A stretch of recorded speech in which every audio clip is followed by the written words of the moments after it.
سلام د نن سهار د 9 بجو خبرونو ته مو زه سمیع الله امینی هرکلی وایم. ملګرو ملتونو د ننګرهار په مرکز کې د کرکټ په یو لوبغالي کې شوي خونړي بریدونه په کلکه وغندل. په افغانستان کې د دغې ټولنې استازیات برید یو وحشیانه عمل بللی او زیاته کړې ده چې هغه کسان چې د دغه برید مسؤلیت لري باید محکمې ته د حساب لپاره راوکاږل شي.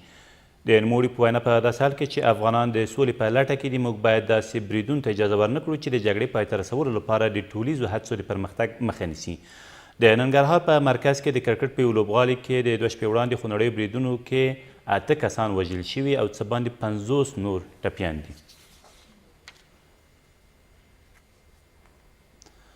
د بغلان د مرکزي بغلان ولسوالۍ د نعمت تپې پوستې محاصره ماته او پکې شته پوځیان وژغورل شول. دغه پوسته له 14 ورځو راهیسې د طالبانو تر کلابندۍ لاندې وه چې د 5 ورځنیو عملیاتو په پایله کې 13 ورځې یاده محاصره ماته او پکې شته پوځیان وژغورل شول. د بغلان امنیه قمندان وایي په دې عملیاتو کې 14 طالبان وژل شوي، 19 ټپیان او یو بل یې ژوندی نیول شوی دی. تا این روز است که در این مسیر ما خواستیم که پلان‌های بسیار تکتیکی و با در نظر داشته جغرافیای خطرناک و پر آسیبی که بوده خواستیم که از تلفات پرسنل ما جلوگیری شده باشه. د یو سناتور ورور په غزني کې د یو ټرافیک د وهلو په تور ونیول شو. د غزني امنیه قمندان فرید احمد مشال وایي دغه کس چې میوند نومیږي 2 ورځې مخکې په غزني ښار کې یو ټرافیک وهلی و چې بالاخره 13 ورځې پولیسو له لوري نیول شوی دی. نوموړي په دې اړه چې تورن کس د کوم سناتور ورور دی څه نه دي ویلي. د یو بل خبر له مخې د دغه ولایت په زنخان ولسوالۍ کې 2 ماین ښخوونکي هم د پولیسو له لوري نیول شوي دي. یو نفر بل د میوند د جغلام جان زوی په نامه چې 2 ورځې مخکې د یو سناتور ورور دی ترافیک یې په ښار کې وهلی و، د وظیفې په جریان کې لت کوب کړی و، مخ یې وخوږ کړی و، هغه هم دستګیره شوی دی. د قانون منګولو ته دوسیه تر څېړنې لاندې دی، خپل جواب ووایي. او زه د غزني خلکو ته دا ډاډ ورکوم چې هېڅ زورواکی به دلته نه وي، یوازینی به دلته د غزني ولس ته خدمت کیږي او پولیس به ملي پولیس وي. ولسمشر غني په کابل کې د میشتو اسلامي هیوادونو سفیرانو ته د روژه ماتي مراسم جوړ کړل.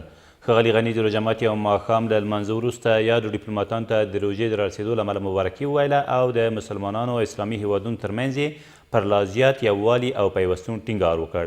په ورته وخت کې ولسمشر غني اغلې سارا ته چې اوس یې د قرآن کریم حفظ ترسره کړی مبارکي وویله او زیاته کړه چې د روژې مبارکې میاشتې په پای کې به د هیواد غوره قاریان او حافظان هم وستوي. که چیرې افغان حکومت د افغان ځواکونو د مرګ ژوبلې مخنیوي ته پام ونه کړي، دوی به خپلو بچیانو ته اجازه ورنه کړي چې د افغان ځواکونو له لیکو سره یوځای شي. په لویدیځ زون کې د افغان ځواکونو د قربانیانو ځینې کورنۍ خبرداری ورکوي که چیرې حکومت د دغه زون ولایتونو د امنیت خوندیانې لپاره یوه طرحه جوړه نه کړي، دغه حوزه به د ترهګرو ډلو پر اصلي اډې بدله شي. او په یوه تیره اونۍ کې 10,000 هغه افغان کډوال چې په ایران کې د کډوالو اسناد نه درلودل له د هیواد څخه په زور ایستل شوي دي. د کډوالو او رسېدونکو چارو وزارت مسؤلین وایي د 2018 زیږیز کال په تیرو 4 میاشتو کې له 150,000 څخه ډیر افغان کډوال له ایران څخه ویستل شوي او د هرات او نیمروز د سرحدي پولو له لارې هیواد ته راستنې شوي دي. دا تر دې مهاله وروستي خبرونه، تر بیا مو الله امد.